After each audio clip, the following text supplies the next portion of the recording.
Hello everyone, আসসালামু আলাইকুম। সবাই কেমন আছেন? আশা করি আল্লাহর রহমতে সবাই অনেক ভালো আছেন। আলহামদুলিল্লাহ, আল্লাহর রহমতে আমরা সবাই অনেক ভালো আছি।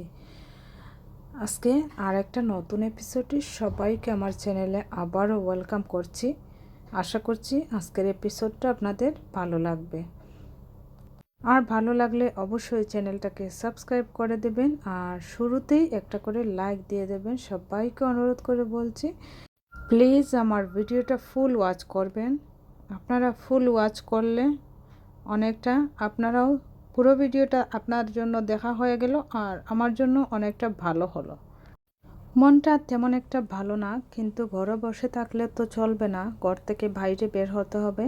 আর ভিডিওর শুরুতে কিছু পিকচার দেখতে পাচ্ছেন, কিছু ভালো লাগা আর কিছু মন খারাপের পিকচার। বাবা মার জন্য নিশ্চয়ই অনেকেরই মন খারাপ থাকে, তো সেটাই আমার বেলাও হয়েছে। এজন্য ভাবলাম আজকে একটা পিকচার দিয়ে আমার ভিডিওটা শুরু করব। তো এজন্যই কিন্তু ছোট্ট একটা পিকচার দিয়েছি। তো যাই হোক, সকাল সকাল নাস্তাটা করলাম। মন খারাপের জন্য তো খাবার দাবার বন্ধ করা যাবে না, খেতে হবে, বাচ্চাদের নিয়ে চলতে হবে, সংসার তো থেমে থাকবে না। সেটাই ঘুরতে যাব বলে প্রস্তুতি নিচ্ছিলাম। এজন্যই কিন্তু সকাল সকাল নাস্তা করে সবাইকে রেডি করে একসাথে সবাই নাস্তা করলাম। নাস্তা করে তারপর বের হয়ে গেছি। এই তো আমরা বিরাট ফানফেয়ারে চলে আসছি। এখানে বিরাট বড় এরিয়াতে ফানফেয়ার হচ্ছে, খুবই বড় একটা খোলামেলা পার্কে ফানফেয়ার হচ্ছে। ওখানে কোনো এন্ট্রি ফ্রি, ওখানে কোনো টিকিট কাটতে হয় না আগে থেকেই। তো এন্ট্রি ফ্রি থাকার কারণে কিন্তু যাওয়া যায়, একটু ঘুরে আসা যায়। আর বাচ্চারা কিছু কিছু রাইডে উঠতে চাইলে ওদেরকে তোলা যায়, রাইডে উঠতে চাইলে পে করতে হয়। আর যদি রাইডে না উঠতে চান তাহলে কিন্তু আপনি খোলামেলা ঘুরে আসতে পারেন। সেটাই কিন্তু সুবিধা এখানে। খুবই ভালো লাগলো এই পদ্ধতি দেখে। আবার গাড়ির পার্কিং চার্জও কিন্তু ফ্রি। তো অসাধারণ কিছু রাইড দেখছিলাম, কিছু নতুন আসছে আর কিছু হচ্ছে পুরনো। তো রাইড সব সময় দেখা যায় যে বাচ্চাদের কিছু রাইড হচ্ছে পুরনো, ওগুলা দেখে বাচ্চারা উঠতে চায় না। আর কিছু হচ্ছে নতুন আসছে যেগুলো ওরা অনেক উৎসাহ নিয়ে উঠতে চায়, খেলা করতে চায়। রাইডে উঠলে কিন্তু অনেকটা ভালো লাগে, বাচ্চারা অনেক এনজয় করে। তো সব কিছু যে নতুন আবার সব কিছু যে পুরনো এমনটাও না, কিছু নতুন আছে আর কিছু হচ্ছে পুরনো। তো যাই হোক, অনেকটা এনজয় করার মতো অবস্থা। দেখতেই পাচ্ছেন বিরাট বড় খোলামেলা পরিবেশে নিঃশ্বাস নিতেও না এত ভালো লাগে, একদম শান্তিতে নিঃশ্বাস নেওয়া যায়। আর দিনটা ছিল এত অসাধারণ যে কি বলবো, একদম রোদেলা দিন। ওই দিনে যে জ্যাকেট পরতে হবে, যদিও লন্ডনে ঠান্ডার মধ্যে আমরা কিন্তু সবসময় জ্যাকেটটা সাথে রাখি, কোট আমাদের সাথে রাখতেই হয় ঠান্ডার কারণে। বাট আজকের দিনটা এত সুন্দর করেছে যে কি বলবো, অনেক রোদেলা দিন করেছে, অনেক রোদে বসতেও ইচ্ছে করছে আর এনজয় করতেও ভালো লাগছে। মনে হচ্ছে যেন দিনটা পারফেক্ট ছিল। যদিও ঘুরতে বের হয়ে কোনো ভুল করিনি, দিনটা আমাদের জন্য একদম পারফেক্ট ছিল। রোদেলা দিনে এদেশে বের হলে একটু ভালো লাগে, মনে হয় যেন একটু বাংলাদেশ বাংলাদেশ এইরকম অবস্থা। বাংলাদেশ তো গরমের দেশ, তো আমরা গরমটা কিন্তু ফিল করি মাঝে মধ্যে, কারণ সবসময় তো ঠান্ডার দেশে গরম থাকে না। আর যদিও সামার টাইম খুবই ছোট্ট, অল্প সময়ের জন্য এদেশে সামার টাইমটা থাকে, এজন্য সুন্দর করে আর গরমটাকে এনজয় করা হয় না।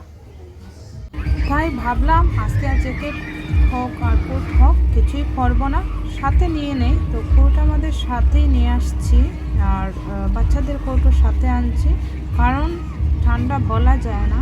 এই গরমের মধ্যে যখন বাতাস শুরু হয়ে যায় তখন নাক দিয়ে পানি পড়া শুরু হয়ে যায়। এইরকমই আমাদের ঠান্ডা আর আমাদের গরম।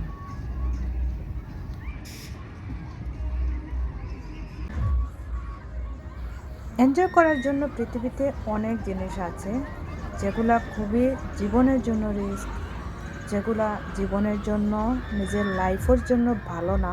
আবার কিছু কিছু জিনিস আছে নিজের জন্য বেটার। আমার মনে হয় ওই রাইডে যে ওরা উঠেছে, মাথা নিচের দিকে এবং পাগুলা উপরের দিকে, ওটা হচ্ছে সবার জন্য আমার মনে হয় ভালো না। কারণ কিছু কিছু মানুষ দেখি আমি, ওখান থেকে নামার পর বমি করে দেয়। যেটা তোমার জন্য ভালো না তুমি সেটা নেওয়াও কিন্তু ভালো না। শুনতেই পারছেন খুবই চিৎকার চেঁচামেচি শোনা যাচ্ছে। কারণ যে জিনিসটা ভালো না ওটা নেওয়াও কখনো ঠিক না। আমার মনে হয় শরীরের সব কিছু একদম গোলমাল হয়ে গেছে, পেটের সব কিছু হয়তো গোলমাল হয়ে গেছে, এজন্যই কিন্তু ওরা নামার পর বমিটা করলো। আমি দেখলাম দাঁড়িয়ে, আমার এত ভয় লাগছিল, আমি কখনো ওটাতে উঠিও না। আর আমি যখন যাই, কোনো ফানফেয়ারে যাই, আমি কিন্তু দাঁড়িয়ে বিষয়টা দেখি। তবে চিৎকার চেঁচামেচি শুনলে আমার খুবই খারাপ লাগে, মনটা ওই সময় খারাপ হয়ে যায় যে লোকজন কেন বোঝে না যে এটা তার জন্য ভালো না, সেটাই চিন্তা করি। তবে সবার জন্য সব কিছু ঠিক না, অনেকেই চায় এনজয় করতে, ভালোবাসে, আর অনেকেই কিন্তু ভালো লাগা থেকেই ওঠে, সেটা কিন্তু ঠিক আছে।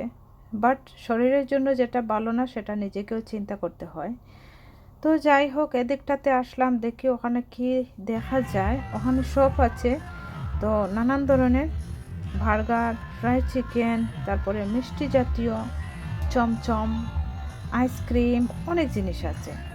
খাবারের কোনো অভাব নাই, কারণ খোলামেলা পার্কে মানুষ যদি একটু এনজয় করে, একটু খাবার খায়, আইসক্রিম খায়, তো গরমের মধ্যে তাও ভালো। কারণ কিছু না করতে পারলেও অ্যাটলিস্ট এনজয় করলো আর খাবারটাও খেলো। আর বাচ্চারা রাইডে ওঠার জন্য যদি যেয়ে থাকে, বাচ্চারাও রাইডে উঠলো, আর বাবা মার জন্য এনজয় করার মতো কিছু থাকলো।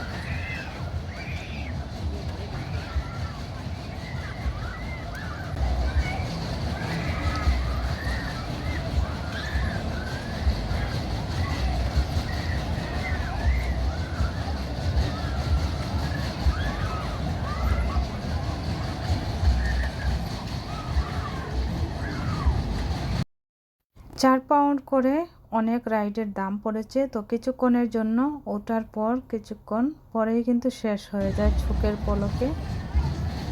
আবার কিছু কিছু আছে 5 পাউন্ড, কোনোটা আছে 6 পাউন্ড।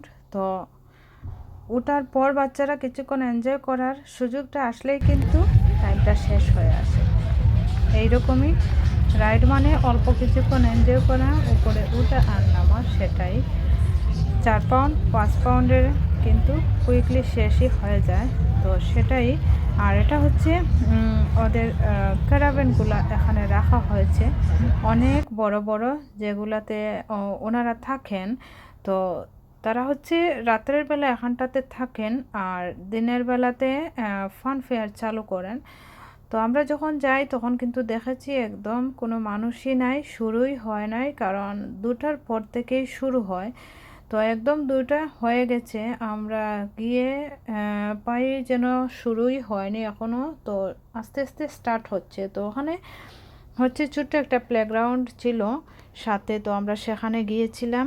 আর দূর থেকেই কিন্তু ভিডিওটা করা, তো দেখতেই পাচ্ছেন একদম দূর থেকে অনেক বড় ফানফেয়ার, বিরাট এরিয়াতে বিশাল বড় ফানফেয়ার বসেছে এবার। তো এখানে কিন্তু বড় বড় ফানফেয়ার বসে, তো এবার একটু বড় করেই বসিয়েছে। তো সম্পূর্ণ ফানফেয়ারটা ঘুরে ঘুরে দূর থেকে একদম কাছ থেকে দেখানোর চেষ্টা করেছি সবাইকে। সবার কেমন লাগলো অবশ্যই কমেন্ট করে জানিয়ে দেবেন।